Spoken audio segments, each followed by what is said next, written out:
Alright, what is good everybody? It's your boy Sora. I just got back from vacation, so I know I'm a few days late on the breakdown of episode 3 of the final season of the Clone Wars, so I apologize, but let's get right into it. To start off this episode, we get Anakin and the Bad Batch who are fighting off droids outside of the chamber, and after a little while, Anakin leaves them to go check on Rex and Tech who are still in the chamber with Ekko. When Anakin arrives, Rex gives him an update on Ekko and how little he seems to remember. At this point, they are still having trouble freeing Ekko from the stasis chamber and they're trying to figure it out. Rex calls for an extraction squad but gets no answer, which they expected because going to this they knew they'd be on their own since they did not get approval. The Bad Batch continues to fight off the droids outside of the chamber and eventually back themselves into the room where Anakin, Ekko, Rex, and Tech are. Wat Tambor approaches the chamber, which has been sealed off by the Bad Batch.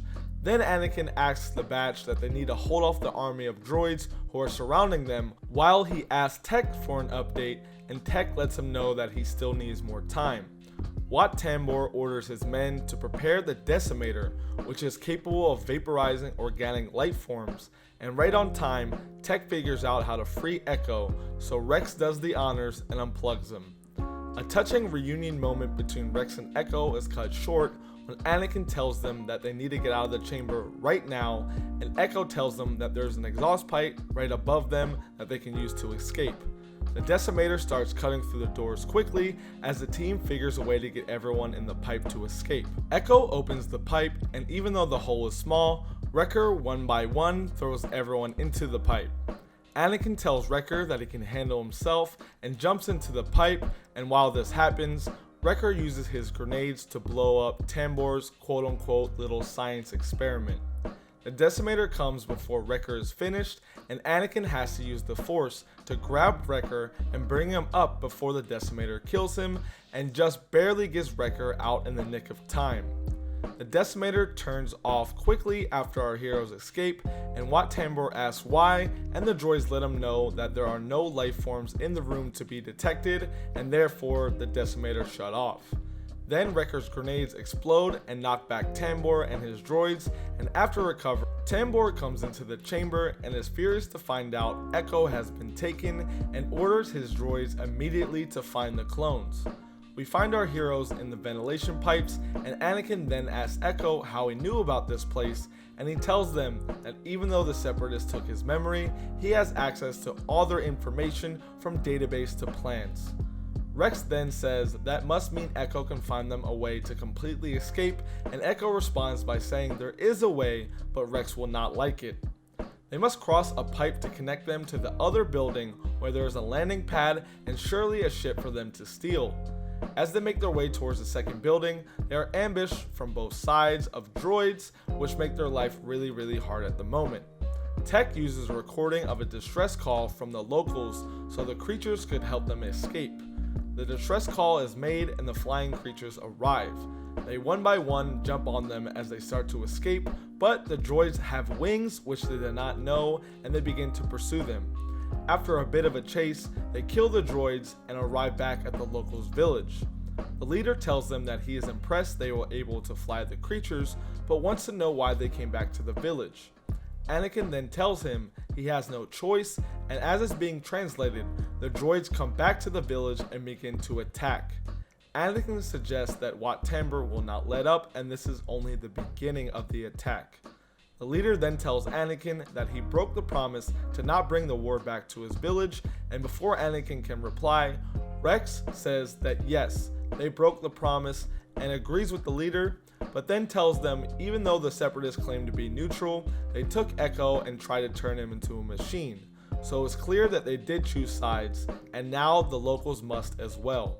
A droid comes back to Tambor and lets him know that the clones are hiding out in the village of the locals, and then Tambor orders the droid to take reinforcements to go to the village and to take back Ekko, which is his experiment. The droids then arrive in the village where all of the locals and rebels are hiding.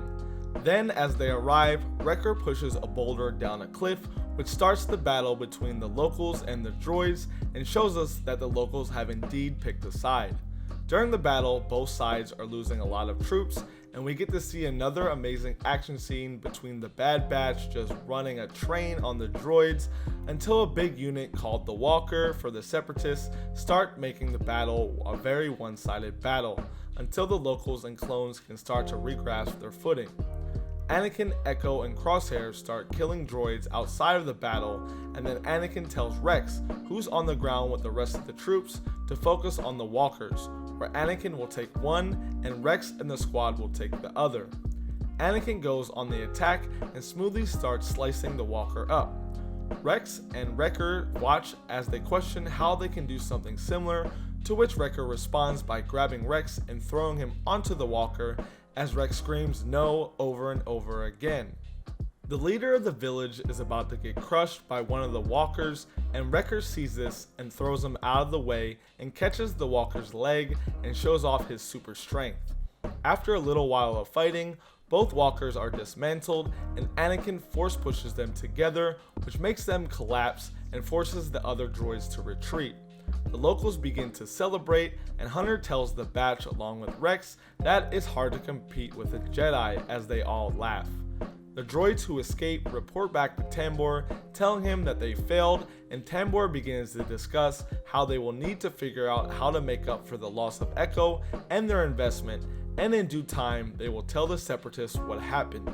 Anakin, along with the squad, thank the leader of the locals for their help, and the leader tells them that the Jedi will always have an ally on Skekor Minor, and then we get Ekko thanking Rex for coming back for him, which Rex replies that's what brothers do.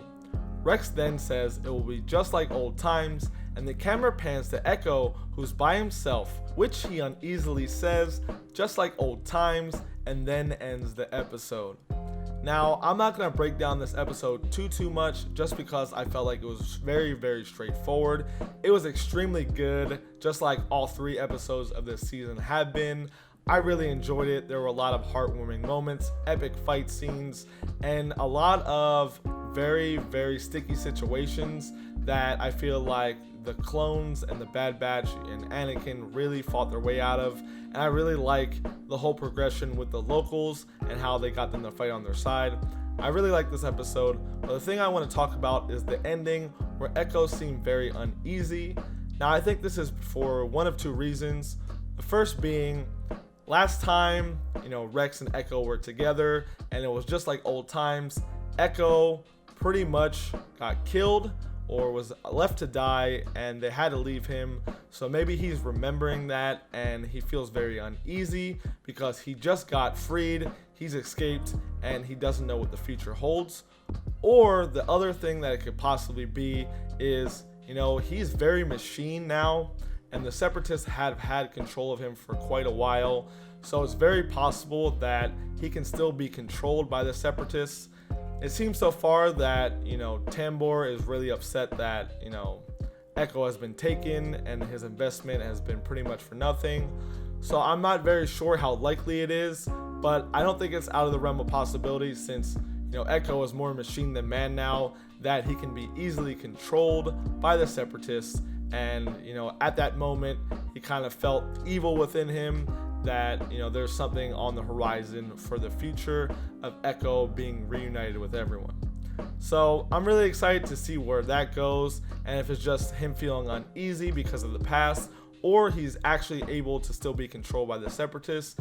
And like I said, this season has been amazing so far. So next week with episode 4, I'm extremely excited, and I know you guys are too. Once again, I apologize for this episode coming out late, but your boy was on vacation, so you gotta do what you gotta do. Thanks for tuning in, and as always, may the force be with you, and I'll see you guys next time.